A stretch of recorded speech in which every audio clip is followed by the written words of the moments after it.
واستكمالا لموضوع أسرار العلم من الكتاب، لقد تحدثنا عن يوسف عليه السلام وعطاء الله له العلم من الكتاب لعلمي الغيب المطلق والنسبي، وهو التصنيف الثالث للعلم من الكتاب، وكان ذلك عن طريق الرؤى والأحلام وتعبيرها كذلك.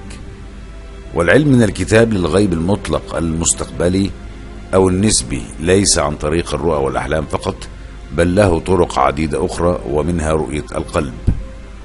قال الله سبحانه وتعالى: ما كذب الفؤاد ما رأى، أي أن القلوب لها رؤية أخرى بخلاف العين المجردة، وهي رؤية للقلب وليس للمخ. ولأن رؤية العين معتمدة على المخ، فإنه لا يوثق في رؤية العين بنسبة كاملة، لأن أولا المخ قد يكون مريض فينتج عنه الهلاوس البصرية والسمعية، كما هو معروف لمرضى الفصام والذهان النفسي.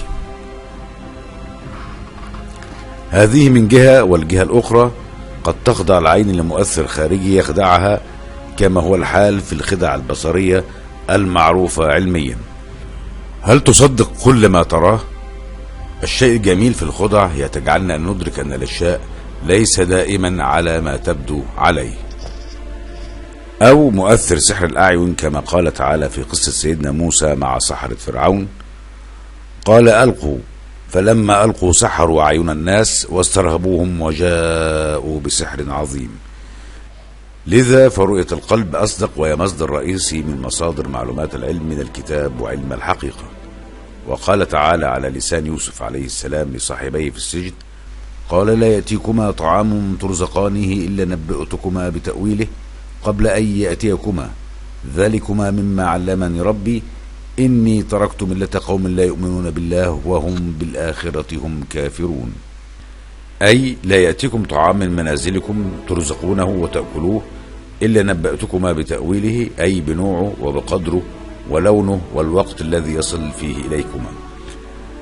فهذا علم بخلاف تعبير الرؤيا لهما، وهو علم الغيب المطلق والمستقبلي عن طريق رؤية القلب، وهو موضوع طويل لتمحيصه ودرء الشبهات به، ولربما أخصص له حلقة منفصلة إن شاء الله. ويفيض الله على من يشاء أيضا بخلاف الأنبياء بجزء من الغيب المطلق وأخبار المستقبل. قال تعالى: لا يعلم من في السماوات والأرض الغيب إلا الله.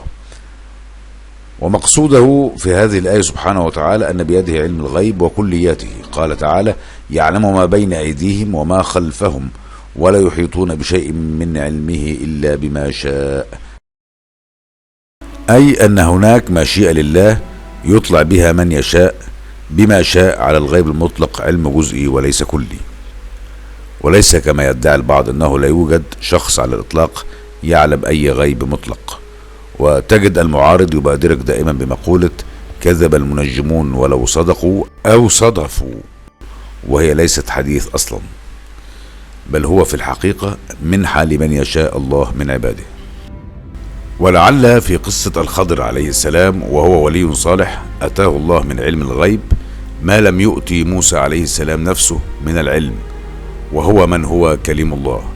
فهناك أولياء لله يطلعون على الغيب عطاء من الله، وسوف نتطرق لقصة الخضر مع موسى فيما بعد إن شاء الله. وفي المواجهة نجد الجن ليس لهم القدرة على معرفة الغيب المطلق ككل، أما النسبي فنعم، فعندهم القدرة على ذلك حال أي إنسان، كما وضحنا سابقا. شاهد حادثة لم تشاهدها أنت. قال تعالى: فلما قضينا عليه الموت ما دلهم على موته إلا دابة الأرض تأكل من سئته فلما خر تبينت الجن أن لو كانوا يعلمون الغيب ما لبثوا في العذاب المهين. ذكر تعالى كيفية موت سليمان عليه السلام، وكيف عم الله موته على الجان المسخرين له في الأعمال الشاقة، فإنه مكث متوكئا على عصاه وهي منسئته مدة طويلة نحو من سنة، فلما أكلتها دابة الأرض وهي الأرضة ضعفت وسقط إلى الأرض. وعلم أنه قد مات قبل ذلك بمدة طويلة. تبينت الجن والإنس أيضا أن الجن لا يعلمون الغيب كما كانوا يتوهمون ويوهمون.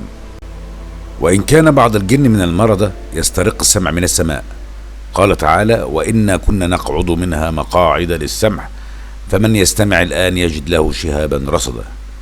كان الجن يقعدون مقاعد لاستماع أخبار السماء، وهم المرضى من الجن كانوا يفعلون ذلك ليستمعوا من الملائكة أخبار السماء حتى يلقوها إلى الكهنة فحرسها الله بالشهب المحرقة.